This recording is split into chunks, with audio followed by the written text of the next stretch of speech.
A Juiz esclarece. Vamos continuar hoje na temática da adoção internacional.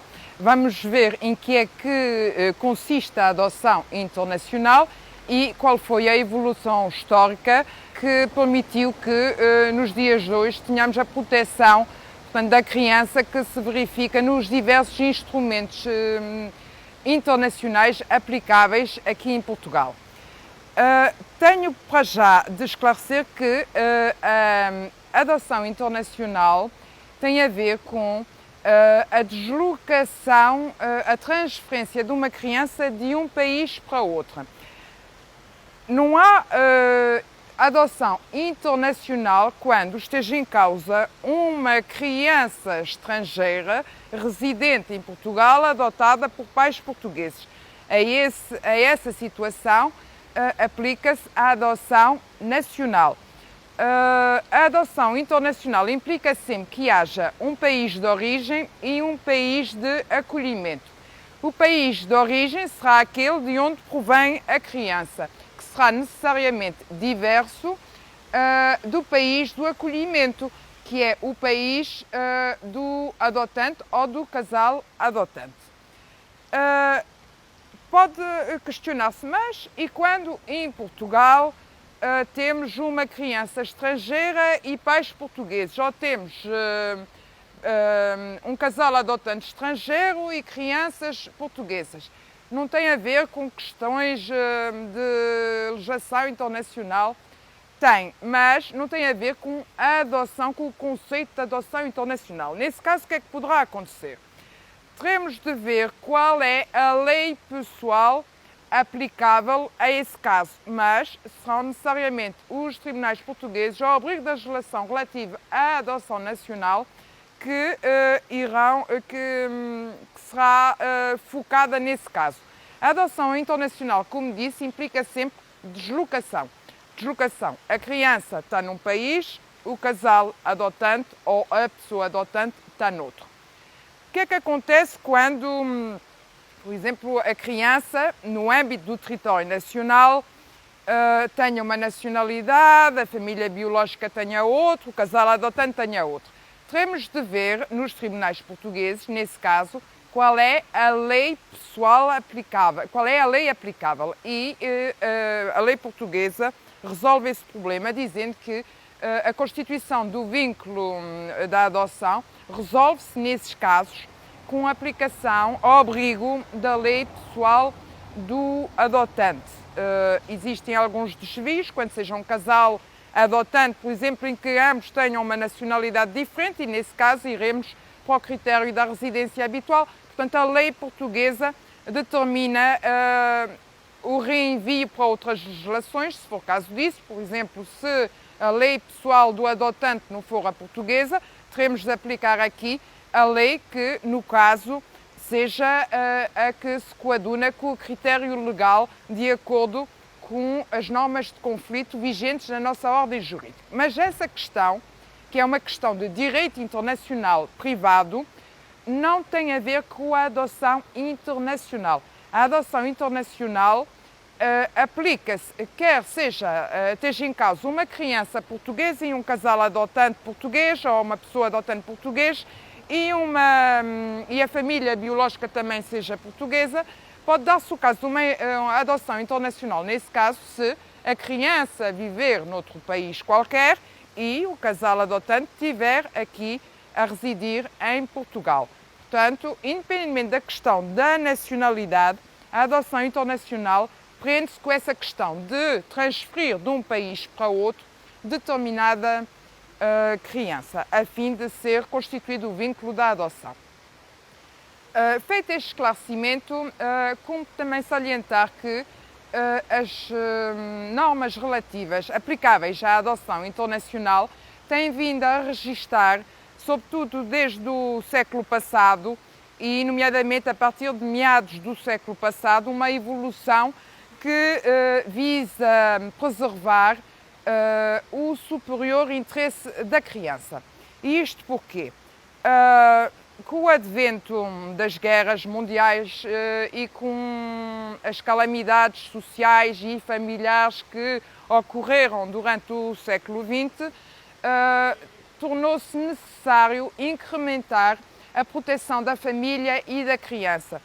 E foi assim que em 1924 surgiu a Declaração dos Direitos da Criança, que enuncia uma série de princípios que irão depois fundamentar também, servir de base à Convenção dos Direitos da Criança.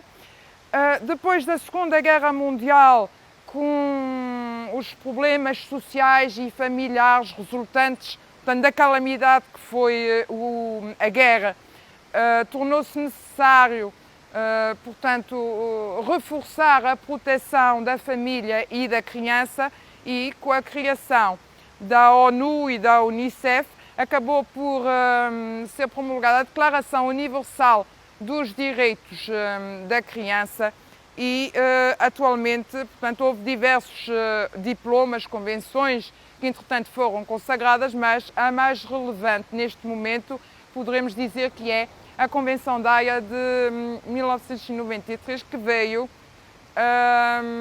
portanto, instituir uma série de princípios e regras que tem em conta, no primeiro foco, o superior, novamente, o superior interesse da criança. Nessa convenção, que ainda hoje é um dos instrumentos essenciais na questão relativa à adoção internacional, institui-se, por exemplo, a necessidade de cooperação entre os diversos países contratantes. Temos ainda consagrado o princípio da subsidiariedade da adoção internacional, princípio este que implica que a adoção internacional seja, em suma, um último recurso. Primeiro terá de tentar-se a adoção nacional antes de perspectivar a adoção internacional de qualquer criança. E isto porquê? Obviamente, para uma criança ser integrada no ambiente, no país onde foi criada, onde nasceu, poderá ser uma mais-valia e, portanto, só poderá ser perspectivado desenraizar a criança desse meio que a viu crescer, se de facto, depois esgotadas todas as alternativas e possibilidades ao nível da adoção nacional, esse projeto não se revelar viável. Ao abrigo dessa Convenção de Haia também foi, enfim, deu-se relevância à proteção dos direitos fundamentais da criança, no sentido de esta apenas poder ser separada da sua família biológica se de facto se verificarem os pressupostos que permitem a constituição do vínculo da adoção, que tem a ver com a quebra dos laços afetivos e com a impossibilidade para o bem-estar da criança de se manter em determinado agregado familiar. Preservou-se também, enfim, tentou-se evitar e proíbe-se o aproveitamento económico da adoção. Portanto, nunca proibiu-se que qualquer criança viesse a ser adotada por razões meramente económicas ou com aproveitamento económico. A Convenção em si, essa Convenção de Haia, é vinculativa para todos os países que aderiram à mesma. A adesão teve de ser sem qualquer reservas, portanto, ou a adesão ou é total ou não é. Não pode haver cláusulas em que um país diga que não pretende aplicar determinada cláusula ou outra, ou aderiu à Convenção na íntegra ou simplesmente não aderiu. Essa Convenção, que veio consagrar imensas normas de proteção da criança, é aplicável a qualquer pedido de adoção formulado já depois da entrada em vigor dessa Convenção. E ainda hoje é um dos instrumentos essenciais até no âmbito da adoção nacional, uma vez que veio consagrar, de certa forma, a equivalência dos efeitos da adoção internacional e dos efeitos da adoção nacional. Portanto, nenhuma criança pode ser discriminada pelo facto de ter sido adotada a nível nacional ou a nível internacional, e essa convenção, nesse aspecto, veio focar, portanto, o que importa em qualquer situação, que é acautelar o superior interesse da criança. Existem outros instrumentos também relevantes no campo da adoção internacional. Existem convenções bilaterais, mas penso que as essenciais no âmbito, neste campo, para Portugal, são aquelas que eu salientei e que constituem a base daquilo que hoje se encontra consagrado na nossa legislação nacional e que, como já foquei em anteriores sessões, sofreu uma revolução em 2015